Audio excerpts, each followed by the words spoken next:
Bonjour tout le monde, j'espère que vous allez bien. La dernière séance, nous avons vu ce que ça veut dire une réplique. Nous avons dit que c'est une prise de parole par un personnage de la pièce de théâtre. C'est tout simplement quand un des personnages parle. Exemple, Ahmed, bonjour, ça c'est une réplique.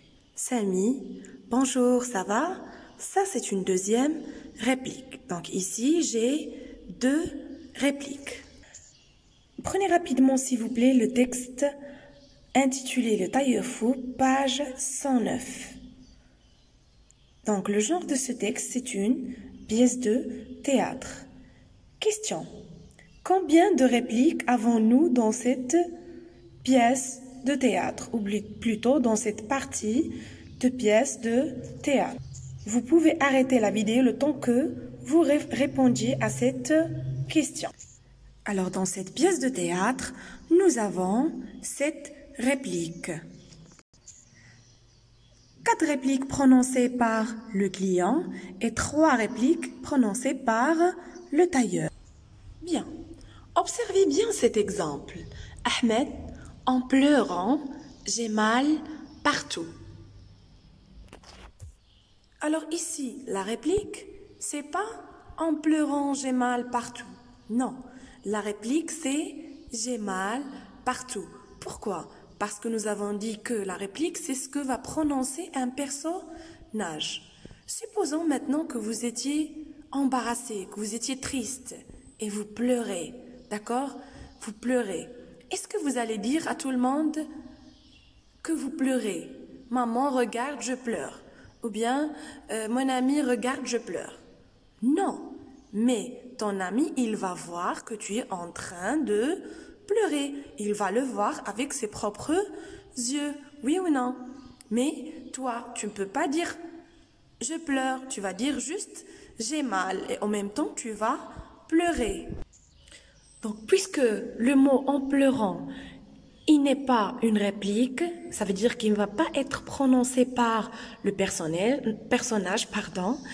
Donc, on va l'appeler une didascalie. Donc, ça, c'est une didascalie. Et qu'est-ce que ça veut dire une didascalie? C'est une indication scénique. Ça veut dire qu'il nous donne des informations qui ne peuvent pas, être dites par un personnage. C'est justement pour le fait que quand on va lire la pièce de théâtre, nous allons imaginer que Ahmed, quand il a dit la phrase « j'ai mal partout », il pleurait. Donc cette phrase se compose d'une didascalie qui est en pleurant et d'une réplique qui est j'ai mal partout. Alors, de manière générale, les didascalies sont écrites. Comment je peux les identifier? Comment je peux les reconnaître dans une pièce de théâtre? Elles sont écrites soit entre parenthèses, comme vous le voyez sur l'exemple en pleurant, ou bien en écriture italique, comme par exemple l'exemple que je vous ai mis en jaune. Donc la première phrase du texte, ou plutôt de la pièce de théâtre Le tailleur fou. La pancarte tailleur est face au public. Le tailleur fait les 100 pas sur la scène. Arrive le client. Alors regardez bien cette phrase, elle est un petit peu inclinée. Elle n'est pas écrite de la même manière que par exemple « Bonjour monsieur, je voudrais une veste ». Elle est inclinée à droite. Et cette écriture sur Word, bien sûr, on l'appelle l'écriture italique. Donc, de manière générale, comme je vous ai dit, les didascalies sont soit en italique, soit entre parenthèses.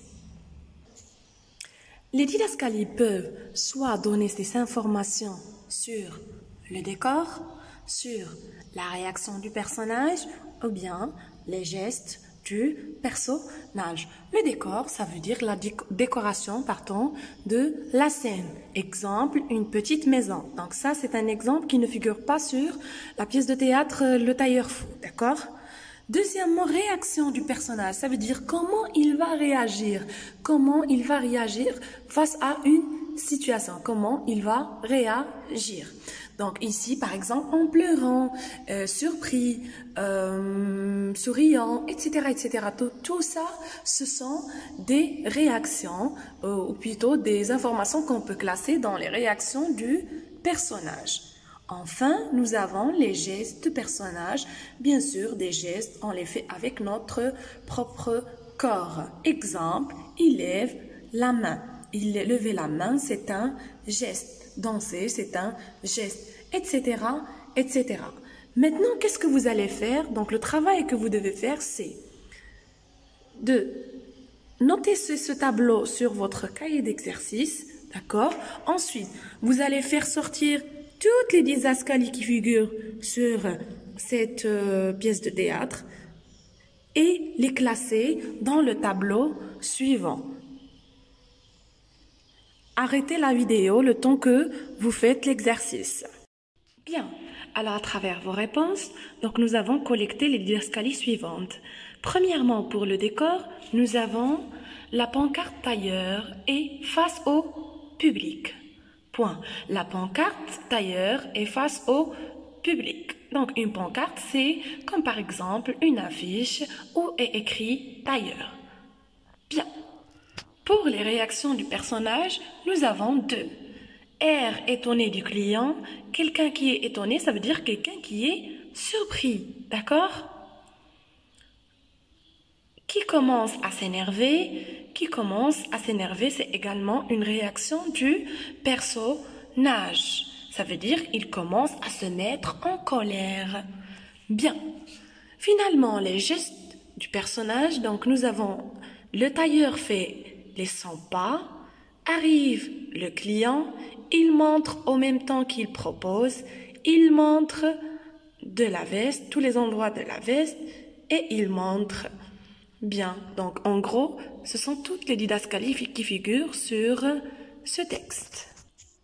En résumé, une pièce de théâtre se compose généralement de deux éléments principaux qui sont les répliques et les didascalies. Les répliques sont les prises de parole par un personnage quand il prononce une phrase, bien sûr, par sa propre bouche. Ou bien, une didascalie, bien sûr, qui sont plutôt les didascalies de manière générale. Donc, je rajouterai un S, des indications scéniques. Les indications scéniques portent indications scéniques ou bien des informations sur la mise en scène. Donc, bien sûr, leur valeur ou plutôt leur utilité, c'est d'imaginer la situation du personnage. Est-ce qu'il est en train de pleurer? Est-ce qu'il est en train de bouger, de sauter? Ou bien sur le décor, etc., etc. Donc, on les a résumés en trois. Donc, soit des indications scéniques sur le décor, sur les réactions du personnage, ou bien sur le geste ou bien les gestes des personnages. Donc, comment on peut les reconnaître? Elles sont écrites généralement soit en italique, soit entre parenthèses. Donc, voilà pour notre cours aujourd'hui. Donc, ce qui vous reste, c'est l'exercice page 110. Donc, vous allez le faire, s'il vous plaît, et me montrer la correction.